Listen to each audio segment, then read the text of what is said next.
بسم الله الرحمن الرحيم.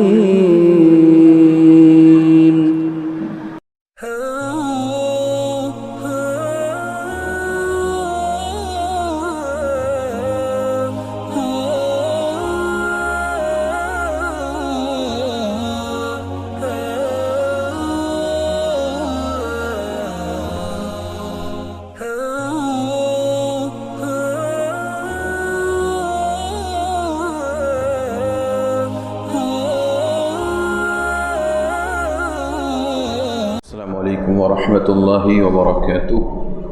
بسم الله الرحمن الرحيم. الحمد لله نحمده ونستعينه ونستغفره ونعوذ بالله من شرور أنفسنا ومن سيئات أعمالنا.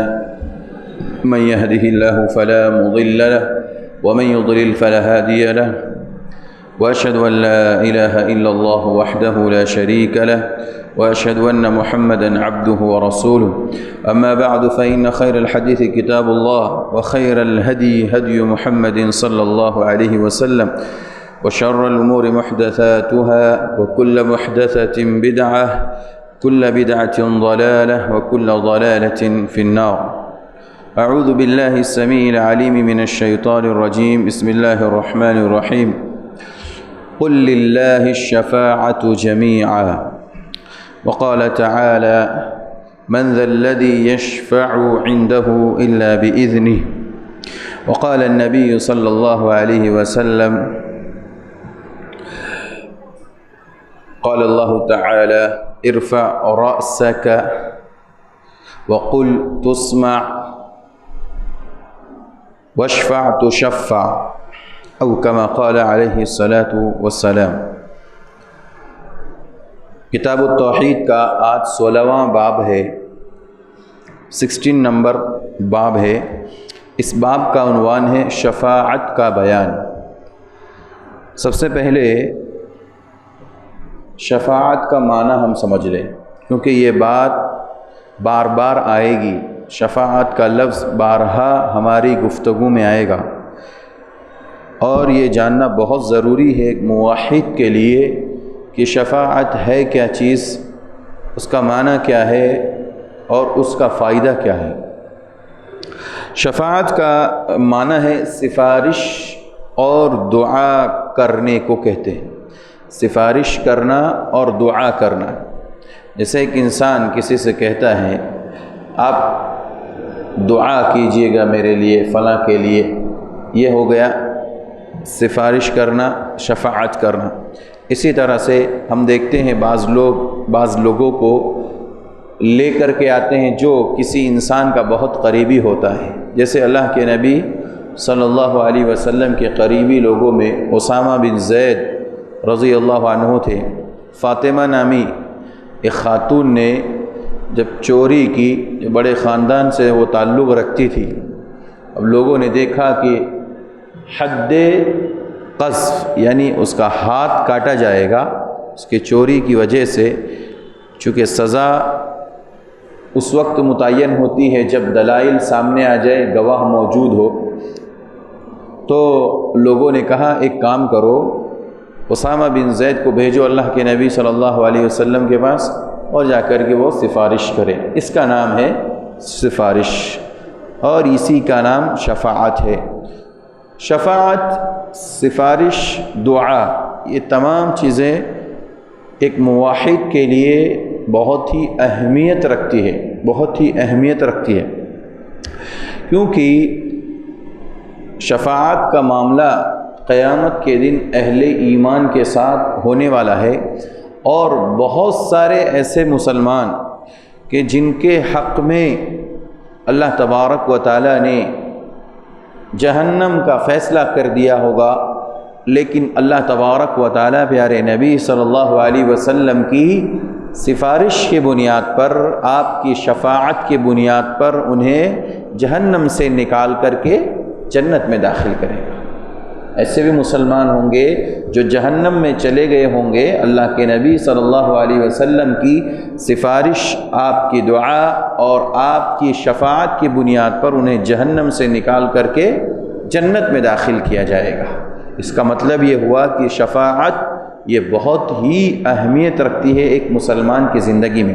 یہاں پر انہوں نے جو باب قائم کیا ہے شفاعت کا، کیا ضرورت پڑی؟ تو اس سے پہلے کئی ابواب ہم نے سنے فریاد کرنے کے سلسلے میں کہ فریاد صرف اللہ سے کرنا ہے، اختیار صرف اللہ رکھتا ہے تمام چیزوں کا۔ تو یہ ساری چیزوں کا ذکر کرنے کے بعد اللہ شفاعت کا تذکرہ کر رہا ہے، یہ بتانے کے لیے کہ شفاعت بھی ایک اہل ایمان کے لیے خوشخبری ہے، اور اس کا تعلق بھی اللہ تبارک و تعالیٰ سے ہے۔ یعنی اللہ تعالیٰ ہی جسے اجازت دے گا وہ سفارش کرے گا اور وہ شفاعت کرے گا، اور جسے اللہ تعالیٰ اجازت نہیں دے گا، اللہ تعالیٰ کی اجازت کے بغیر کوئی سفارش نہیں کر سکتا، کوئی شفاعت نہیں کر سکتا۔ اسی طرح سے اللہ تبارک و تعالیٰ جس کے حق میں سفارش کا حکم دے گا، شفاعت کا حکم دے گا، اسی کے حق میں شفاعت قبول کی جائے گی، اور جس کے حق میں شفاعت کا حکم اللہ نہیں دے گا، اجازت نہیں دے گا، اس کے حق میں شفاعت قبول نہیں کی جائے گی۔ دیکھیے قرآن کریم کی 4 آیتیں شیخ محمد بن عبد الوہاب رحمہ اللہ نے اس باب کو واضح کرنے کے لیے ذکر کی ہے۔ پہلی آیت ہے سورہ انعام کی آیت نمبر 51۔ اللہ کہتا ہے وَأَنذِرْ بِهِ الَّذِينَ يَخَافُونَ أَن يُحْشَرُوا إِلَىٰ رَبِّهِمْ۔ پیارے نبی صلی اللہ علیہ وسلم سے کہا جا رہا ہے، اے نبی محمد صلی اللہ علیہ وسلم، آپ اس قرآن کے ذریعے ان لوگوں کو نصیحت کریں جو اس بات سے ڈرتے ہیں لَيْسَ لَهُم مِّن دُونِهِ وَلِيٌّ وَلَا شَفِيعٌ، کہ اپنے رب کے سامنے اس حال میں پیش کیے جائیں گے کہ ان کا اللہ کے سوا کوئی مددگار یا سفارشی نہ ہو، لعلہم یتقون، تاکہ یہ لوگ اللہ سے ڈر جائیں۔ اللہ نے اس آیت کریمہ میں مشرکین کی ایک سفارش کو، مشرکین کی شفاعت کا تذکرہ کیا۔ شفاعت کی 2 قسمیں ہیں۔ شفاعت کی ایک قسم وہ ہے کہ شفاعت منفیہ، جسے شفاعت غیر مقبولہ بھی کہتے ہیں، یعنی وہ شفاعت جو قبول نہیں کی جائے گی، اور ایک ہے شفاعت مثبتہ یعنی شفاعت مقبولہ، وہ شفاعت جو شفاعت لوگوں کی قبول کی جائے گی۔ تو شفاعت کی 2 قسمیں ہیں۔ پہلی قسم ان لوگوں کے تعلق سے ہوگی جو مشرکین ہوں گے، جو کفار ہوں گے، جو منافق ہوں گے، جو دین کے باغی ہوں گے، ان لوگوں کے حق میں نہ تو کسی کی سفارش قبول کی جائے گی، نہ کسی کی شفاعت قبول کی جائے گی، اور نہ ہی ایسے لوگوں کو اللہ تبارک و تعالیٰ کسی کی سفارش کی بنیاد پر آزاد کرے گا، جنت عطا کرے گا۔ تو ایک تو وہ قسم ہے جو پہلی آیت میں ذکر کی گئی ہے۔ اللہ نے کیا کہا؟ لیس لہم من دونہ ولی ولا شفیع۔ مشرکین کیا سوچتے تھے کہ ہم دنیا کے اندر جن معبودان باطلہ کو پکارتے ہیں، ان معبودان باطلہ کو جو ہم پکار رہے ہیں، قیامت کے دن یہ ہمارے حق میں سفارش کریں گے، ہمارے حق میں رب العالمین کے سامنے شفاعت کریں گے کہ اللہ یہ میرا مرید تھا دنیا میں، یہ میری بات مانتا تھا، میرے پیچھے پیچھے چلتا تھا، لہذا آج میں جنت میں جا رہا ہوں، ان کو بھی میرے ساتھ جنت میں داخل کر دے۔ یہ مشرکین کا عقیدہ تھا، یہ کفار کا عقیدہ تھا۔ لیکن اللہ کہتا ہے کافروں کے لیے، مشرکوں کے لیے، منافقوں کے لیے، اسلام کے باغی کے لیے، قرآن و سنت کو جو نہیں مانتا ہے، ان لوگوں کے لیے شفاعت قیامت کے دن نہیں ہوگی۔ اسی کو شفاعت غیر مقبولہ کہتے ہیں، وہ شفاعت جو قبول نہیں کی جائے گی۔ اور اس آیت میں وہی ہے، اللہ کہتا ہے لیس لہم من دونہ ولی، نہ تو کوئی ان کا ولی ہوگا، ولا شفیع، نہ تو شفاعت کرنے والا ہوگا۔ جب ظاہر سی بات ہے مشرکوں کا نہ تو کوئی ولی ہوگا، نہ کوئی شفاعت کرنے والا ہوگا، تو ان کی شفاعت کہاں قبول کی جائے گی؟ میرا اور آپ کا اگر کوئی سفارشی ہو، کوئی سفارش کرنے والا، بھائی ان کی بات ہے، ڈاکٹر صاحب کے یہاں گئے، ذرا ان کے بارے میں دیکھ لیجئے گا، یہ ہمارے خاص لوگوں میں سے، ہم لوگ کہتے نہیں کرتے، سفارش کر دیتے ہیں۔ کسی دکان میں گئے، کسی اچھے مال میں، یا اپنی جان پہچان ہے لوگوں کے یہاں، سامان وہاں پر مناسب ریٹ میں مل رہا ہے، لیکن ہماری جان پہچان کے کوئی انسان گیا، آپ کہتے ہیں یہ ہمارا اپنا خاص آدمی ہے، ذرا ان کے بارے میں ریزنیبل بھاؤ لگا دینا، ہے نا، یہی سفارش ہے، یہی کیا ہے؟ سفارش ہے، اسی کا نام شفاعت ہے۔ قیامت کے دن یہ مشرکین کیا سوچتے ہیں کہ قیامت کے دن ہم جن معبود کو دنیا میں پکارتے ہیں، جن معبودان باطلہ کو، وہ قیامت کے دن اللہ کے سامنے آئیں گے اور وہ معبودان باطلہ ہمارے بارے میں کہیں گے کہ اللہ یہ ہماری پوجا کرتے تھے، ہماری بات مانتے تھے، لہذا ان لوگوں کو ہمارے ساتھ جنت میں داخل کر دے۔ لیکن ایسے مشرکوں کی شفاعت قبول نہیں کی جائے گی، ایسے مشرکوں کی شفاعت قبول نہیں کی جائے گی۔ اسی کو اللہ نے یہاں پر ذکر کیا، ولا شفیع، ان کا کوئی نہ تو ولی ہوگا نہ تو ان کا کوئی شفاعت کرنے والا ہوگا۔ دوسری آیت میں اللہ تبارک و تعالیٰ نے کہا قل للہ الشفاعۃ جمیعا، سورہ زمر کی یہ آیت ہے 44 نمبر کی 44۔ اللہ کہتا ہے اے نبی صلی اللہ علیہ وسلم آپ کہہ دیجئے للہ الشفاعۃ جمیعا، اللہ کے لیے تمام شفاعت ہے، اللہ کے لیے ہی تمام سفارشیں، یعنی اللہ کی ملکیت میں ہے یہ شفاعت جو ہے، یہ کس کے ہاتھ میں ہے؟ اللہ کے ہاتھ میں، اللہ کی ملکیت۔ اللہ جسے چاہے گا ملکیت دے دے گا، اسے اختیار دے گا، اسے اجازت دے گا کہ تم اس کے بارے میں سفارش کرو، ہے نا؟ اسی طرح سے اللہ جس کے بارے میں کہے گا اس کے بارے میں آپ کی سفارش قبول نہیں ہوگی، یعنی اللہ کے اختیار میں۔ اور مشرکین کیا سوچ رہے تھے پہلی آیت میں؟ کیا وہ لوگ گمان رکھے ہیں؟ مشرکین یہ سوچتے ہیں کہ ہم معبودان باطلہ سے کہیں گے اور وہ اللہ سے سفارش کریں گے ہماری اور ہم جنت میں چلے جائیں گے۔ اللہ اسی کا انکار اس آیت کریمہ میں کر رہا ہے، قل للہ الشفاعۃ جمیعا، ساری کی ساری شفاعت کس کے لیے ہے؟ اللہ کے لیے، کسی کے اختیار میں نہیں، صرف اللہ کے اختیار میں ہے، اللہ کی ملکیت میں ہے، اللہ کے ہاتھ میں اس کا پاور ہے۔ کسی کو اللہ نے یہ چیز نہیں دی ہے کہ وہ اپنی مرضی سے کسی کے بارے میں سفارش کرے گا۔ قیامت کے دن نہیں کر سکتا، کسی کے بارے میں اپنی مرضی سے نہیں کر سکتا۔ مزید اس کی دلیل آگے آپ ہم انشاءاللہ سنیں گے۔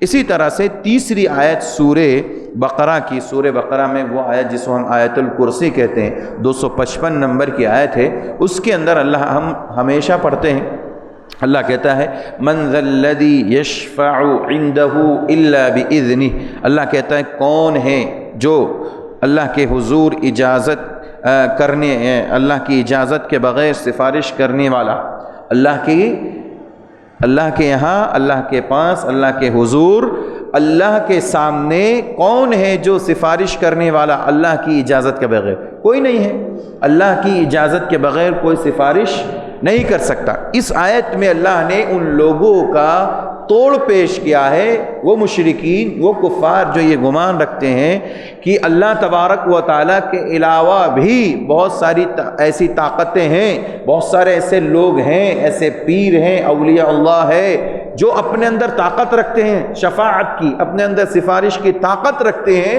اور ان کی اجازت سے کوئی انسان جو ہے شفاعت کرے گا اور اس کے بعد وہ جنت میں چلا جائے گا۔ اللہ کہتا نہیں، اللہ کے علاوہ کسی کو اجازت نہیں، یعنی اللہ تعالیٰ جو ہے اجازت دے گا تب جا کر کے وہ کسی کے بارے میں سفارش کرے، حتیٰ کہ نبی صلی اللہ علیہ وسلم کو بھی اجازت کے بغیر شفاعت کا حق حاصل نہیں ہوگا۔ یہ پوائنٹ ہے میرے بھائیو، یہی نقطہ اس کتاب التوحید سے سمجھنا ہے کہ توحید ہماری مضبوط ہے تو قیامت کے دن ہمیں انشاءاللہ تعالی شفاعت کے سلسلے میں کوئی تکلیف نہیں ہوگی، دنیا میں بھی ہمیں شفاعت کے تعلق سے غلط فہمی کے شکار نہیں ہوں گے۔ اللہ کیا کہتا ہے کہ اللہ کی اجازت کے بغیر کسی کو شفاعت کا حق نہیں ہے، اللہ جس کو کہہ دے گا وہی شفاعت کرے گا، حتیٰ کہ نبی صلی اللہ علیہ وسلم بھی کسی کے بارے میں اللہ کی اجازت کے بغیر شفاعت نہیں کریں گے۔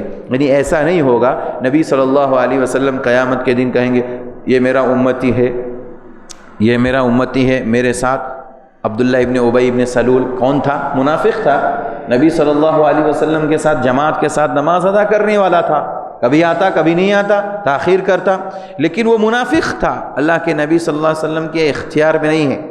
آپ کے اندر یہ طاقت نہیں ہے کہ آپ جو ہے عبداللہ ابن ابی ابن سلول منافق، رئیس المنافق کو کے بارے میں اللہ سے کہے اللہ اس کو بخش دے، اس کو معاف کر دے۔ کیوں؟ کیونکہ اللہ جس کو اجازت دے گا اسی کو اختیار ہوگا، اللہ جس کو اجازت نہیں دے گا اس کو اجازت کی حق کے بغیر شفاعت کا حق نہیں ملے گا۔ یہ اصل سمجھنا ہے میرے بھائیوں۔ اس لیے نبی صلی اللہ علیہ وسلم کے بارے میں بھی ہم یہ نہیں کہیں گے کہ آپ کو اختیار ہوگا مکمل، آپ مکمل پاور رکھیں گے، ایسا نہیں ہے، آپ کو بھی اللہ اجازت دے گا تب جا کر کے آپ سفارش کریں گے۔ چوتھی آیت ہے، اللہ تعالیٰ کہتا ہے سورہ نجم کی آیت نمبر 26 نمبر کی آیت ہے، وَكَم مِّن مَلَكٍ فِي السَّمَاوَاتِ، اللہ کہتے ہیں کہ آسمانوں میں کتنے فرشتے ہیں، بہت سارے فرشتے ہیں، ہمیں اس کا علم نہیں ہے۔ اللہ کہتے ہیں کتنے فرشتے ہیں آسمانوں میں، لَا تُغْنِي شَفَاعَتُهُمْ شَيْئًا۔ فرشتوں کا تذکرہ کیوں کیا اللہ نے؟ کیوں کیا؟ کیونکہ اللہ کے سب سے قریبی لوگ کون ہیں؟ اللہ کے سب سے قریبی مخلوق کون ہیں؟ فرشتے ہیں، جو ہمہ وقت اللہ تعالیٰ کے فیصلوں پر عمل کرتے ہیں، اور ایسے ہیں کہ جو کبھی نہ تو نافرمانی کرتے ہیں نہ گناہ کرتے ہیں، ہمیشہ اللہ کی عبادت کرتے ہیں۔ تو اللہ نے خاص طور پر فرشتوں کا تذکرہ یہاں پر کر کے اس آیت کریمہ میں یہ بات واضح کر دی کہ کتنا بھی قریبی اللہ کا ہوگا، بغیر اللہ کی اجازت کے اسے بھی حق حاصل نہیں ہوگا، شفاعت کا حق حاصل نہیں ہوگا۔ نبی صلی اللہ علیہ وسلم بہت قریبی بندے تھے اللہ کے، بہت محبوب تھے، آپ کو خلیل بنایا اللہ تعالیٰ نے، اس کے باوجود آپ کو بھی اختیار نہیں ہوگا، آپ کو بھی ملکیت حاصل نہیں ہوگی جب تک کہ اللہ اجازت نہ دے، الا باذنہ، اللہ اجازت دے گا تبھی جا کر کے آپ شفاعت کریں گے۔ اس آیت میں اللہ نے فرشتوں کا تذکرہ کیا، بہت سارے فرشتے ہیں آسمان میں، لا تغنی شفاعتہم شیئا، وہ لوگ کچھ بھی شفاعت کے اہل نہیں ہوں گے، کچھ بھی شفاعت نہیں کر سکتے، الا من بعد، لیکن کب؟ جب کہ ان یأذن اللہ، جب اللہ تعالیٰ ان کو اجازت دے۔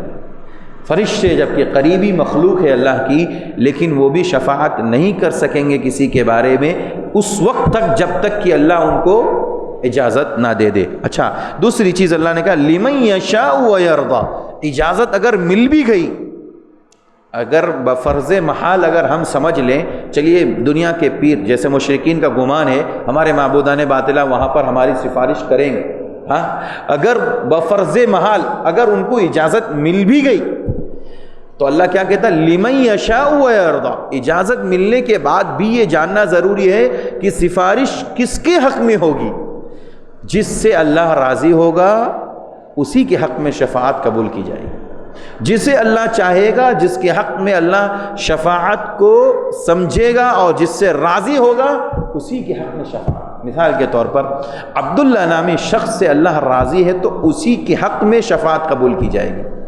عبد الرحمن اس کا بھائی ہے، اس کے حق میں اللہ نے شفاعت اجازت تو دی لیکن اللہ راضی نہیں ہے تو اس کے حق میں شفاعت قبول نہیں کی جائے۔ یہ اصل نقطہ ہے میرے بھائی، اس لیے اللہ نے کہا کہ بہت سارے فرشتے آسمان میں ہیں، لیکن ان تمام کے باوجود فرشتوں کی شفاعت قبول نہیں کی جائے گی الا یہ کہ اللہ کی اجازت ہو، اور پھر اللہ کی اجازت بھی ان لوگوں کے لیے ہوگی جس سے اللہ محبت کرتا ہے، جس سے اللہ راضی ہے، جس سے اللہ خوش ہے، اللہ کی رضامندی، اللہ کی مشیت جس کے ساتھ ہوگی اس کے حق میں شفاعت۔ اس کا مطلب یہ ہوا 4 آیتوں کی تفسیر سے ہمیں یہ بات معلوم ہوئی کہ ایک تو شفاعت جائز ہوگی صرف مومنین کے لیے، مسلمانوں کے لیے، اہل ایمان کے لیے، ایک بات ہمیں یہ معلوم ہوئی۔ دوسری بات یہ معلوم ہوئی کہ شفاعت یہ مکمل اختیار اللہ کا ہے، جب تک اللہ کسی کو اجازت نہیں دے گا تب تک کوئی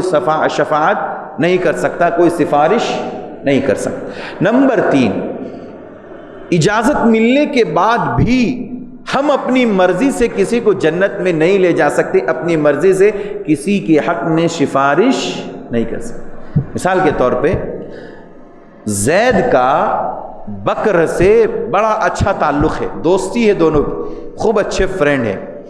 زید چاہ رہا ہے اللہ نے مجھے اجازت دے دی میں بکر کے بارے میں سفارش کروں اور اسے لے کر کے جنت میں چلا جاؤں، اللہ اجازت دے دیا، لیکن اللہ نے بکر کے بارے میں اجازت نہیں دی بلکہ عمر کے بارے میں اجازت دی۔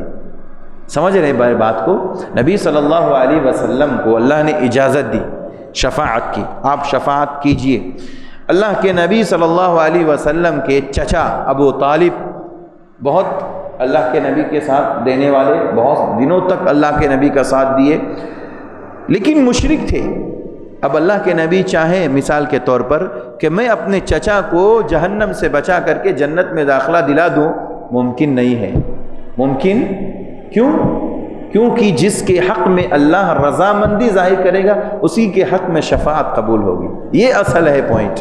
تو شفاعت ایک تو یہ ہے کہ قیامت کے دن ہوگی، دوسری بات یہ ہے کہ اجازت کے بغیر کوئی شفاعت نہیں کر سکتا، تیسری چیز یہ ہے کہ مکمل شفاعت اللہ کے اختیار میں ہے، چوتھی چیز اجازت ملنے کے بعد بھی اس بات کا واضح ہے ہمیں اور آپ کو علم ہونا چاہیے کہ اس کے حق میں سفارش قبول کی جائے گی، شفاعت قبول کی جائے گی جس سے اللہ راضی ہوگا اور اللہ کی مشیت اس کے ساتھ ہوگی. یہ چار باتیں شفاعت کے سلسلے میں ہمیں اور آپ کو یاد رکھنی ہے. یہ عقیدے کا مسئلہ ہے، اس لیے کہ بڑی تعداد ہے جو اس غلط گمان میں مبتلا ہے کہ ہم تو فلاں کے خاص لوگوں میں سے ہم ویسے ہی جنت میں چلے جائیں گے. یہ اصل زعم اور گمان کو توڑنے کے لیے یہ باب قائم کیا گیا ہے کہ شفاعت ضرور ملے گی، شفاعت ضرور حاصل ہوگی، لیکن ان کو جن کو اللہ اجازت دے گا اور ان کے حق میں جن سے اللہ راضی ہوگا، جن سے اللہ خوش ہوگا، انہی کو شفاعت نصیب ہوگی.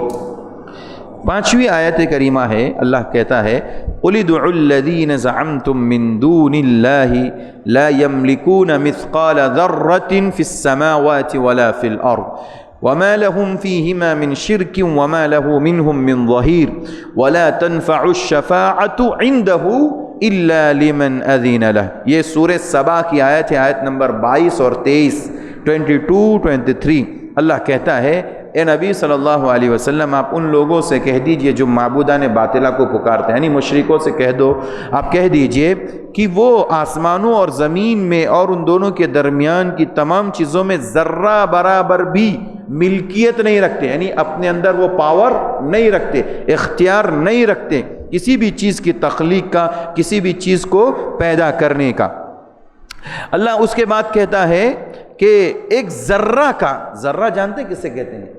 آپ جب کسی کھڑکی یا ہمارا اپنا گھر ہے مثال کے طور، اس گھر کے اندر کھڑکی ہو، روشن دان ہو، وہاں ذرا ایک دم باریک بالکل سوراخ ہو اور اس میں سے جب سورج کی روشنی آتی ہے تو ایک دم باریک باریک جو ذرات اڑتے ہیں اسے ذرہ کہتے ہیں. اس کو مثقال ذرہ اللہ نے اس کی مثال دی، یعنی مشرکین اور کفار اور معبودان باطنہ اس کا بھی اختیار نہیں رکھتے. بڑے بڑے لوگوں کو سفارش کر کے ان کو جنت میں داخلہ کرانا یہ تو بہت بڑی بات ہے. اپنے مریدوں کو اللہ کے سامنے شفاعت کر کے ان کو جنت میں لے جانا، ان کی سفارش کرنا، یہ تو بہت بڑی بات ہے. اللہ کہتا ہے یہ ذرے کے بھی مالک نہیں ہے. اللہ اکبر.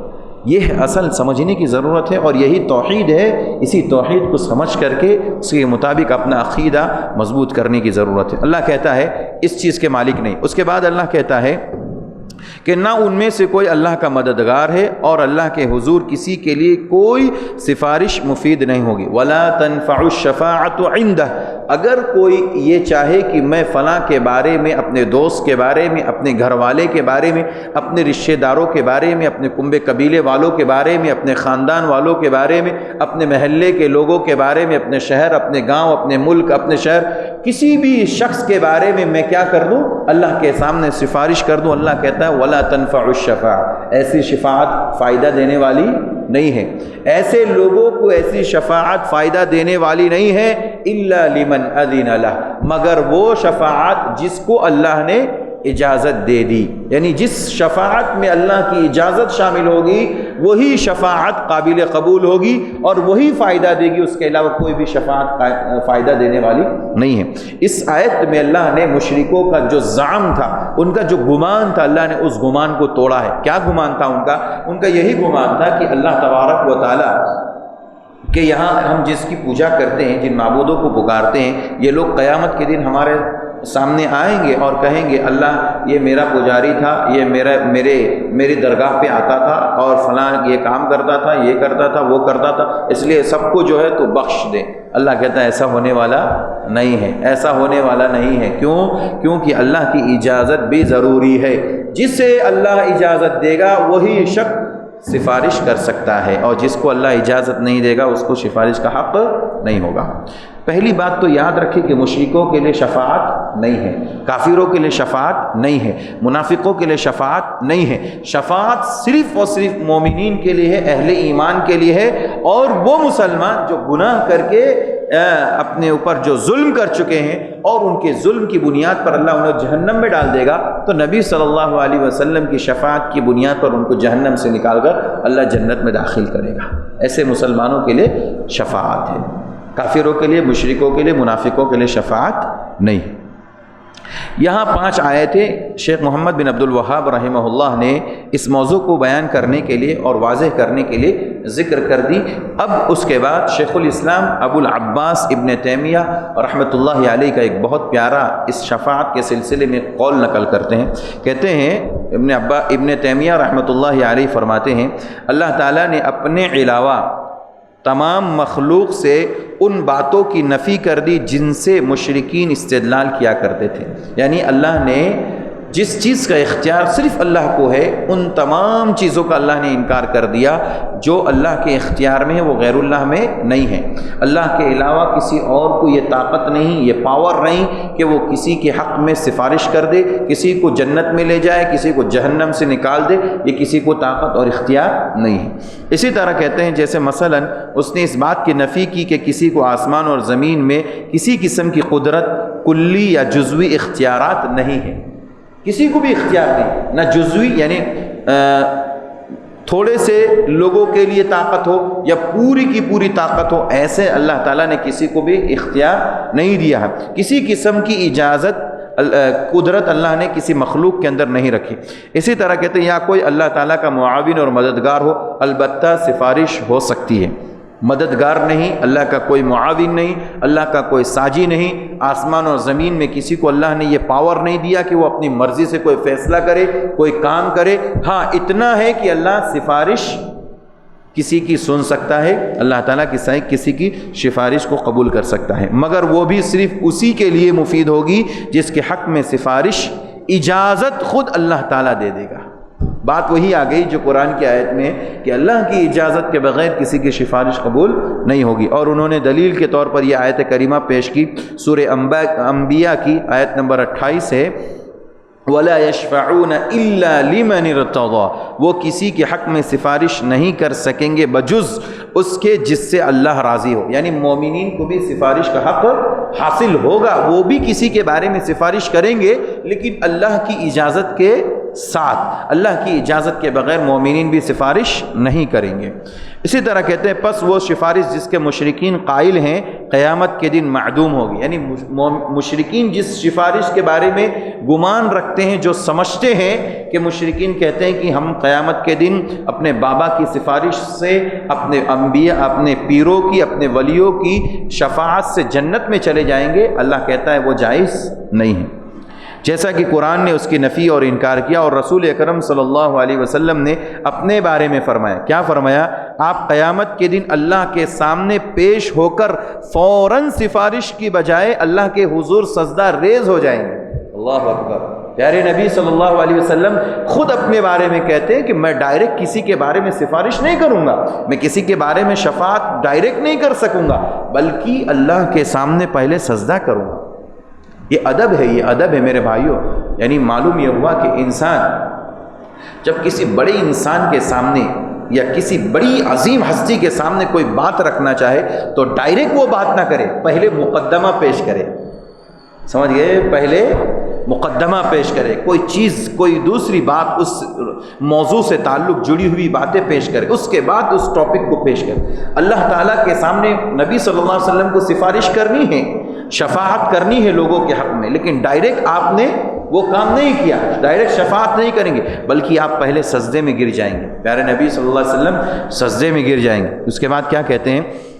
سجدہ ریز ہوں گے اور اس کی حمد و ثنا بیان کریں گے، اس کی تعریف کریں گے، اللہ تعالیٰ کی حمد و ثنا کریں گے، تعریف کریں گے۔ اس کے بعد آپ سے کہا جائے گا اپنا سر اٹھائیے۔ اس کے بعد نبی اکرم صلی اللہ علیہ وسلم سے کہا جائے ارفع رأسک، اے محمد صلی اللہ علیہ وسلم آپ اپنا سر اٹھائیے، آپ سجدے میں گرے ہوئے ہیں، آپ دعا کر رہے ہیں، اللہ کے سامنے سجدہ ریز ہو گئے ہیں، آپ حمد بیان کر رہے ہیں، اللہ کی تعریف بیان کر رہے ہیں، بڑا پیارا عمل کر رہے ہیں، اب آپ اپنا سر اٹھائیے، اب آپ اپنا سر اٹھائیے۔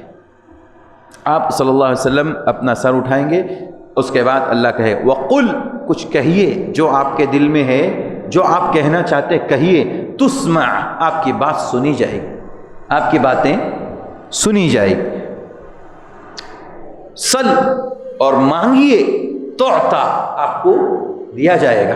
آپ جس کے بارے میں جو کچھ بھی مانگنا چاہتے ہیں مانگیے، آپ کی مانگ کو پورا کیا جائے گا اور آپ کو وہ دیا جائے گا، عطا کیا جائے گا۔ یہ کب ہوگا؟ جب اللہ کے نبی سجدے سے اٹھ جائیں گے اور اللہ کی اجازت، دیکھیے اجازت ملی اللہ کی، ارفع رأسک کہہ کر کے کہ اے نبی آپ اپنا سر اٹھائے، گویا کہ اللہ کی اجازت ملی۔ آپ اپنی مرضی سے سر بھی نہیں اٹھائیں گے، سجدے سے اٹھیں گے بھی نہیں، بلکہ اللہ کے نبی صلی اللہ علیہ وسلم اپنا سر اس وقت اٹھائیں گے جب اللہ اجازت دے گا اور کہے گا سل تعطا، مانگیے آپ کو دیا جائے گا، وقل تسمع، اور آپ کہیے آپ کی بات سنی جائے گی۔ اب آپ کیا کہنا چاہتے ہیں؟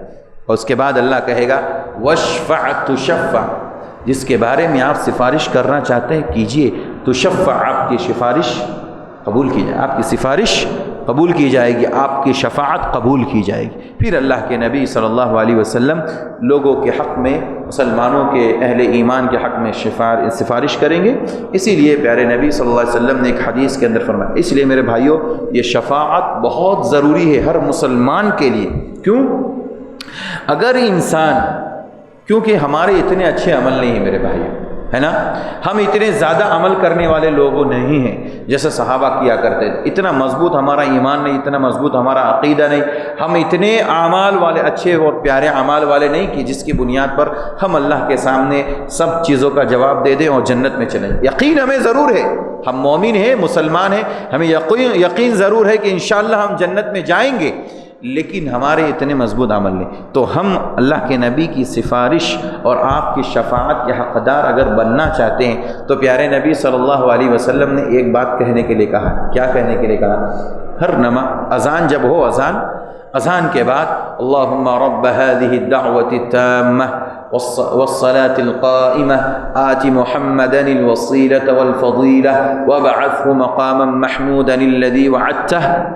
یہ دعا اگر ہم اذان کے بعد پڑھیں گے، پیارے نبی فرماتے ہیں صلی اللہ علیہ وسلم، اس بندے کو میری شفاعت قیامت کے دن حاصل ہو۔ اللہ اکبر۔ تو شفاعت کا حاصل ہونا یہ بہت بڑی چیز ہے، بہت بڑی چیز ہے، بہت امپورٹنٹ مسئلہ ہے یہ۔ اس کو ہمیں ہمیشہ سوچنا چاہیے اور اپنی زندگی میں لانے کی کوشش کرنی چاہیے۔ ہر جو اذان کے بعد کی دعا ہے پڑھ کر کے اپنی شفاعت کو کیا کر لیں؟ لازم کر لیجیے۔ چنانچہ اللہ کے نبی شفاعت کریں گے، لوگوں کے بارے میں سفارش کریں گے، اللہ تعالیٰ ان کی سفارش کو قبول کرے گا اور پھر ان کو جنت میں داخل کرے گا۔ مزید کہتے ہیں حضرت ابو ہریرہ رضی اللہ عنہ نے عرض کیا، یا رسول اللہ، سب سے زیادہ خوش نصیب کون ہے؟ من اسعد الناس بشفاعتک، آپ کی شفاعت کا سب سے زیادہ حقدار کون ہے؟ کون خوش نصیب ہوگا جو آپ کی شفاعت کو قیامت کے دن حاصل کرے گا؟ آپ صلی اللہ علیہ وسلم نے فرمایا، بہت پیاری بات میرے بھائی، جس نے خلوص دل سے کلمہ توحید لا الہ الا اللہ کا اقرار کیا۔ یہ معلوم ہوا۔ دوسری بات، ایک بات تو کیا معلوم ہوئی کہ اذان کے بعد جو دعا ہے وہ پڑھنے سے اللہ کے نبی کی شفاعت ملتی ہے۔ اسی طرح خلوص دل کے ساتھ جو کلمہ طیبہ لا الہ الا اللہ کا اقرار کرتا ہے، اس کے تمام تقاضوں کو، اس کے مطالبے کو پورا کرتا ہے، اللہ تبارک و تعالیٰ اس کے حق میں نبی صلی اللہ علیہ وسلم کی شفاعت کیا کریں گے؟ قبول کریں گے۔ اس لیے ہمیں لا الہ الا اللہ میں خالص ہو جانا چاہیے۔ یعنی یہ سفارش اللہ تعالیٰ کی اجازت سے خلوص دل سے کلمہ پڑھنے والوں کے حق کو حاصل ہوگی اور مشرکین کے حق میں سفارش کی اجازت نہیں دی جائے گی۔ دیکھیے واضح ہو گیا کہ مشرکین کے حق میں سفارش اللہ کے نبی کی حاصل نہیں ہوگی۔ میں نے بتایا نا ابھی آپ کے سامنے ایک مثال دی کہ اللہ کے نبی صلی اللہ علیہ وسلم کے چچا ابو طالب آپ کے سگے چچا ہے، رشتہ دار ہیں، لیکن وہ مشرک ہے، شرک کر کے ہوئے اس دنیا سے گئے۔ نبی صلی اللہ علیہ وسلم قیامت کے دن ان کے حق میں شفاعت نہیں کر سکیں گے۔ کیوں؟ کیونکہ وہ مشرک ہے۔ اور اس کے برعکس بلال حبشی جو حبشہ کے رہنے والے ایک آزاد کردہ غلام، نبی اکرم صلی اللہ علیہ وسلم ان کے حق میں اللہ کی اجازت سے شفاعت کریں گے تو ان کی شفاعت قبول کی جائے گی، گرچہ وہ ایک آزاد کردہ غلام ہو، لیکن یہ آپ کے سگے چچا۔ ہاں اتنا ضرور ہے کہ نبی صلی اللہ علیہ وسلم کی بات کو مانا جائے گا۔ آپ کے چچا کے بارے میں اللہ سے اللہ کے نبی صلی اللہ علیہ وسلم اتنی ریکویسٹ کریں گے، التجا کریں گے، پروردگارا ہم آپ سے یہ دعا کرتے ہیں ہمارے چچا کے جو عذاب ہے، ان کو جہنم میں جو عذاب دیا جا رہا ہے اس میں تخفیف فرما دے، ہلکا کر دے، ہلکا عذاب دے۔ پیارے نبی صلی اللہ علیہ وسلم کی دعا قبول کی جائے گی آپ کے چچا کے بارے میں، اس احسان کے بدلے۔ کون سا؟ جو انہوں نے دنیا میں رہتے ہوئے نبی صلی اللہ علیہ وسلم کے ساتھ احسان کیا، آپ کا سپورٹ کیا، آپ کی مدد کی، آپ کی ہیلپ کی، زندگی بھر آپ کے ساتھ رہے لیکن اسلام نہیں لائے، لیکن وہ احسان کے بدلے اللہ تعالیٰ ان کے عذاب میں تخفیف کرے گا، ہلکا کرے گا۔ لیکن عذاب بھی کیسا دیا جائے گا؟ آگ کی جوتی پہنائی جائے گی جس سے دماغ کھولے گا۔ یہ سب سے ہلکا عذاب ہے جہنم کا۔ اب بڑے بڑے عذاب کیا ہوں گے، اللہ اکبر میرے بھائیوں۔ اس لیے ہمیشہ اللہ تعالیٰ سے جہنم سے پناہ مانگنا چاہیے، جہنم کی آگ سے پناہ مانگنا چاہیے۔ پیارے نبی صلی اللہ علیہ وسلم مشرکین کے بارے میں اگر شفاعت کریں گے تو قبول نہیں ہوگی، صرف توحید والوں کے لیے شفاعت قبول ہوگی۔ اللہ تعالیٰ سے دعا ہے اللہ تعالیٰ ہم سب مخلصین اور موحدین کے حق میں پیارے نبی صلی اللہ علیہ وسلم کی سفارش کو قبول فرما، آمین۔ ہمیں اس لائق بنا اللہ تعالیٰ کہ ہم بھی نبی صلی اللہ علیہ وسلم کی شفاعت کے مستحق ہوں، آمین۔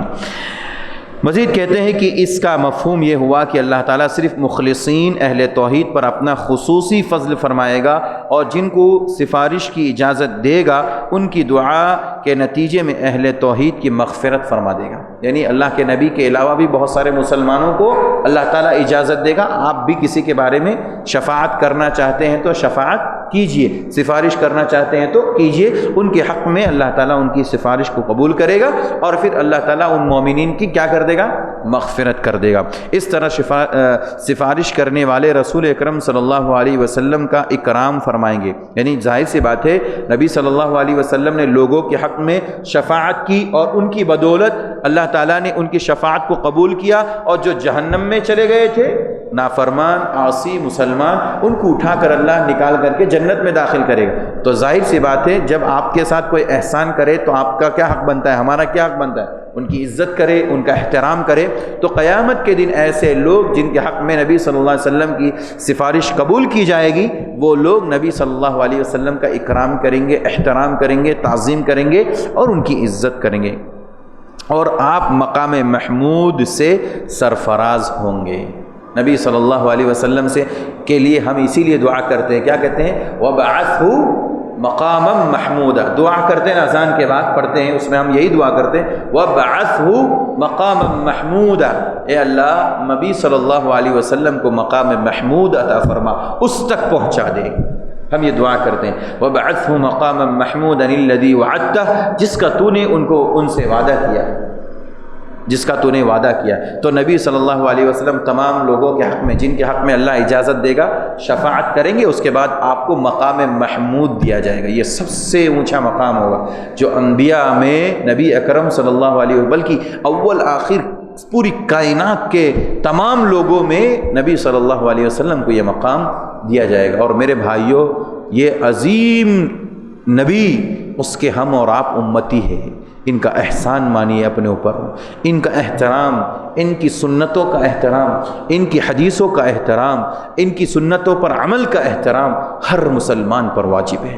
یہ نبی رات میں رو رو کر کے ہمارے حق میں دعا کرتے تھے، اپنے لیے نہیں، ہمارے حق میں، ہم امتیوں کے حق میں۔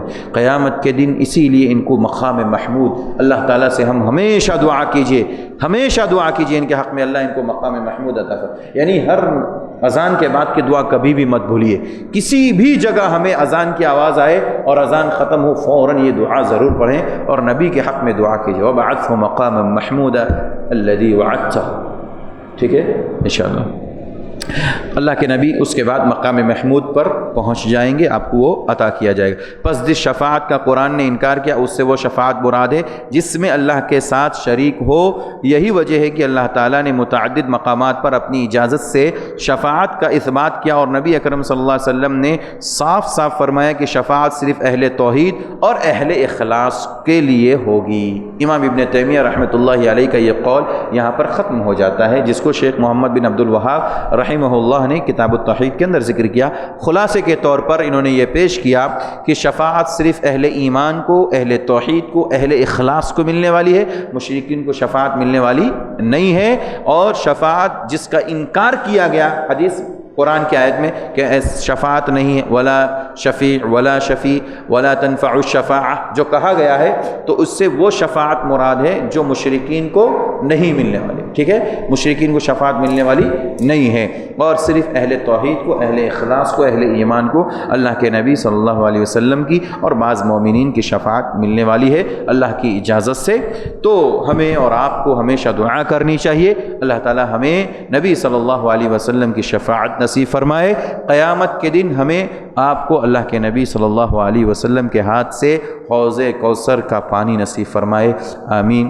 اللہ تعالیٰ دعا کریں اللہ تعالیٰ ہمیں اپنی توحید کو درست کرنے، اپنے عقیدے کو مضبوط کرنے کی توفیق عطا فرمائے، شرک کی ہر قسم کی غلاظت اور گندگی سے ہمیں اور آپ کو محفوظ رکھیں، سارے امت اسلامیہ کو محفوظ رکھے، جب تک اس دنیا میں زندہ رکھیں، ایمان پر زندہ رکھے، اور جب خاتمہ ہو خاتمہ بالخیر نصیب فرمائے، آمین۔ وآخر دعوانا ان الحمد للہ رب العالمین۔ السلام علیکم ورحمۃ اللہ وبرکاتہ۔